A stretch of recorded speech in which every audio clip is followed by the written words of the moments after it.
오늘 함께 은혜 받으실 말씀은 고린도전서 9장 24절부터 27절까지의 말씀입니다. 고린도전서 9장 24절에서 27절까지의 말씀을 함께 합독하시겠습니다. 운동장에서 다름질하는 자들이 다 달릴지라도 오직 상을 받는 사람은 한 사람인 줄을 너희가 알지 못하느냐. 너희도 상을 받도록 이와 같이 다름질하라.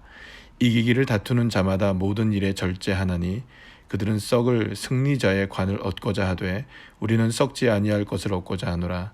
그러므로 나는 다름질하기를 향방 없는 것 같이 아니하고 싸우기를 허공을 치는 것 같이 아니하며 내가 내 몸을 저 복종하게 함은 내가 남에게 전파한 후에 자신이 도리어 버림을 당할까 두려워함이로라. 아멘.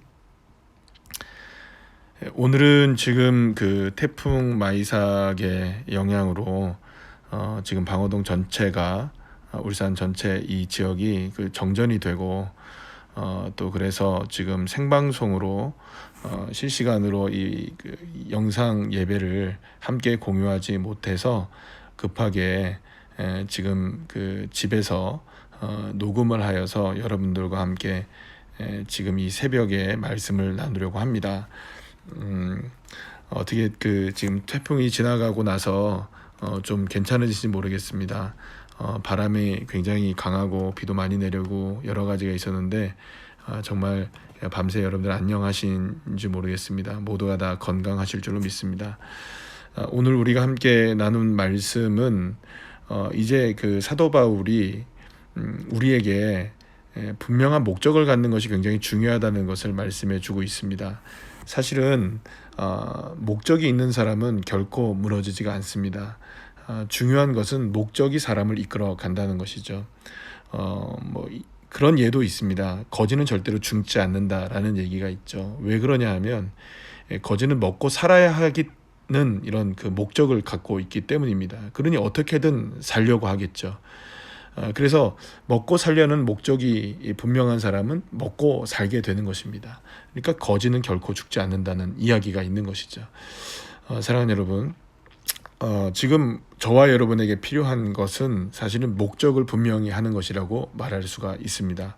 그 목적이 분명할 때에 그 어떤 상황에서도 그것을 다 이겨내게 되는 것입니다. 그래서 오늘 사도 바울은 운동장에서 다름질하는 사람, 그리고 다투는 사람, 이 모든 이 어떤 그 경기를 가지고 어떤 운동의 모습을 가지고 예를 들어 소개를 하고 있는 것입니다. 상을 받으려는 목적이 분명한 사람은 어떤 어려움도 참아낸다는 것이죠. 목적이 분명하기 때문이죠.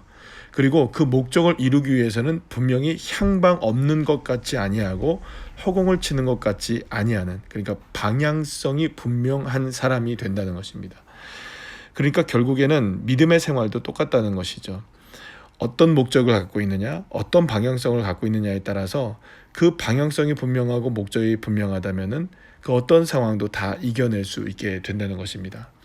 그렇다면 사도 바울이 말하고 있는 그 목적과 방향성은 무엇일까요? 그것은 다른 것이 아니라 바로 예수 그리스도의 복음입니다.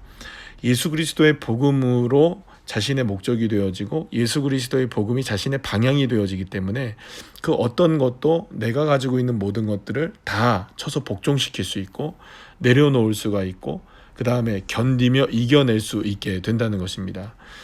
그래서 만약에 그 목적을 이루기 위해서 그 방향을 온전하게 자리 잡기 위해서라고 한다면은 그 어떤 상황이든지 어떤 어려움이든지 다 극복할 수 있다는 겁니다.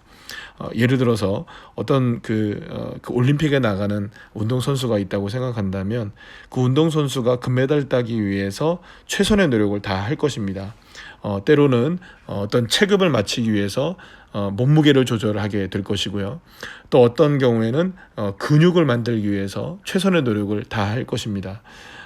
그 한 가지의 목표가 딱 있는 것이죠. 금메달을 따기 위해서 내가 먹고 싶은 거 먹지 않고 내가 가고 싶은 거 하고 싶은 것 하지 않고 오직 한 가지의 목적을 이루기 위해서 모든 것을 다 포기하게 되는 것이죠. 그런데 사람이 살다 보면 그런 목적이 사람이 움직이는 것이 아니라 아닌 것을 우리가 발견하게 되죠. 예를 들어서 어떤 사람이 어떤 목적을 가지고 열심히 하다가 여러 가지 상황을 맞이해서 제대로 된 그 상황 속에 그것을 이겨내지 못하는 경우들을 종종 우리가 보게 됩니다. 뭐 예를 들어서 어떤 공부를 한다거나 어떤 배움에 있거나 어떤 운동을 한다거나 모든 것을 하게 될 때 목적은 처음에는 분명한 것 같았으나 그 어려운 상황을 이겨내지 못할 때가 있게 됩니다. 한계 상황에 부딪히게 될 때가 있는 것이죠. 그래서 어떤 경우에는 내가 이것 하려고 이렇게 했나? 내가 이렇게 어려움을 겪어서라도 그것을 해야 하나라고 하면서 중간에 포기하게 되는 경우들을 보게 됩니다. 자, 그렇다면 그 사람은 그 목적을 이루기 위해서 그것을 했지만 결국 그 목적이 자신의 유일한 목적이었을까요? 그 자신이 이것을 이루어야만 된다는 절체절명의 마음을 갖고 있었던 것일까요? 그 사람의 방향성은 분명했던 것일까요? 그렇지가 않다는 것입니다. 자기 자신 스스로가 무엇을 하려고는 했지만 그 목적을 이루려고 했지만 중간에 포기를 하게 된다는 것은 어떻게 보면 그것은 그 사람에게 그것이 유일한 목적이 아니었다는 것을 말할 수가 있는 것입니다. 어떤 사람이 그런 그 선수가 나와서 그런 얘기를 하는 걸 듣게 되었습니다. 딱 경기에 나가게 된다면 사람의 얼굴을 보면 안다는 겁니다. 내가 이길지 질지, 내가 저 사람과 대항을 해서 내가 이기게 될지 질게 될지를 분명히 알게 된다는 거예요. 눈빛으로 다르다는 겁니다. 그리고 모습도 다르다는 거예요. 그러면 여러분 생각해 보세요. 그렇다 할지라도 정말 죽기 살기로 모든 것을 극복하고 이기려고 한다면은 결국 우리가 최선을 다한 상황에서 우리가 만약에 어떻게든 뭐 금메달을 따지 못했다, 뭐 이기지 못했다 한다면은 그것은 많은 사람들에게 존경을 받을 수가 있을 것입니다. 그러나 중간에 포기하는 것과는 전혀 다른 이야기가 된다는 것이죠. 사랑하는 여러분, 저와 여러분이 예수님을 믿는데 사실은 많은 어려움들이 있습니다. 사실은 지금 이 나라의 민족 가운데 코로나로 인하여서 예수 믿는 믿음이 정말로 어려워진 시대를 우리가 살아가고 있습니다. 누군가에게 내가 예수를 믿는다고 이야기하기조차도 어려운 시대이죠. 교인들 안에서도 그런 이야기들을 서로가 나눌 정도입니다. 사실은 세상 나가서 우리가 교회 다닙니다라고 이야기하는 것이 부끄러울 정도니까 말이죠. 이렇게 많은 어려움들이 있을 때 저와 여러분에게 목적은 방향은 무엇이어야 되는가? 그럼에도 불구하고 저와 여러분의 목적과 방향은 분명해야 합니다. 이런 때일수록 더욱더 분명해야 합니다.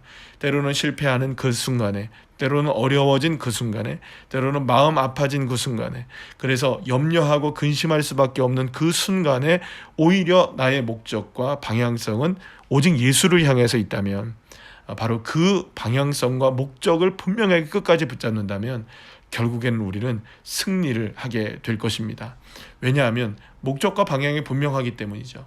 그러면 여러분, 우리가 그 목적을 정하고 우리가 그 방향성을 정할 때 우리의 힘으로 그것이 이루어질까요? 그렇지 않습니다. 우리가 예수 그리스도를 향해서 끝까지 바라본다면, 우리가 끝까지 주 예수 그리스도의 방향을 잃지 않는다면 결국 우리의 그 손을 주님이 잡아주셔서 결국에는 주님이 우리를 이끌어 주시고 주님의 역사가 분명히 일어나게 된다는 것이죠. 그렇기 때문에 저와 여러분은 끝까지 그 목적과 방향을 붙잡는 것이 중요합니다. 그럴 때 절제할 수 있게 되어지고 내려놓을 수 있게 되어지고 모든 것들을 우리가 포기할 수 있게 되는 것입니다. 그래서 여기서 말하는 사도 바울이 이기기를 다투는 자마다 모든 일에 절제한다고 말하는 이 절제라는 말은 단순하게 모든 것을 내려놓는다, 내가 뭐 먹고 싶은 거 먹지 않고 하고 싶은 거 하지 않는다, 이런 것을 이야기하는 것이 아니라 어제 우리가 함께 새벽에 말씀을 나눈 것처럼 권리를 포기하는 것을 이야기합니다. 권리를 포기할 때, 그렇기 때문에 결국에는 내 모든 것들을 다 내려놓는 것이죠. 무엇 때문에 내려놓는 겁니까? 목적 때문에 내려놓고 그 방향 때문에 내려놓는 것이죠. 그러면 그 우리의 방향은 무엇입니까? 예수 그리스도이십니다. 예수 그리스도 때문에 내가 권리를 포기할 때 사실은 나의 권리는 없어지는 것 같아 보이지만 사실은 내 안에 주님의 주권의 역사가 일어나게 되어지고, 그렇게 된다면 결국에는 하나님의 영광이 저와 여러분의 삶을 통해서 드러나게 되어진다는 것입니다. 사랑하는 여러분, 태풍이 그래도 이렇게 지나가게 되었습니다. 또다시 태풍이 온다고 합니다. 여러 가지 상황들이 계속해서 우리에게 좋지 못한 상황들이 펼쳐질 수도 있습니다. 코로나19는 어제 울산 하루만 8명이 확진되어지고 계속해서 우리를 어렵게 만들어지는, 그래서 염려하지 않을 수 없는 그런 상황이 우리에게 펼쳐지는 것 같습니다. 그러나 바로 이때 저와 여러분이 붙잡아야 될 목적, 저와 여러분이 정해야 될 방향, 그분은 바로 변함없으신 예수 그리스도이십니다. 그래서 저와 여러분이 지금 어떤 상황 속에 우리가 처해 있다 할지라도 저와 여러분이 예수 그리스도를 향한 목적을 분명히 하고 예수 그리스도를 향한 방향을 분명히 할 때 우리를 붙잡아 주시는 그 주님의 능력으로 인해서 온전하게 더 승리하게 되어지고, 우리가 모든 것들을 포기하게 되지만 바로 그럴 때 하나님의 역사가 우리에게 오히려 일어나는, 그래서 어제 수요 예배 때 우리가 함께 말씀을 나눈 것처럼 먼저 그의 나라와 그의 의를 구하라, 그리하면 이 모든 것을 너희에게 더하시리라. 우리가 목적을 하나님의 나라와 하나님 그리고 예수 그리스도에게 마친다면 주님께서는 우리에게 모든 것들을 더해 주시는 아름다운 채우심의 역사도 허락해 주실 줄 믿습니다. 오늘 하루 그 목적을 분명히 하여 예수 그리스도를 붙들므로 말미암아 승리하시는 주의 자녀들 한 사람 한 사람 되시기를 간절히 축원합니다.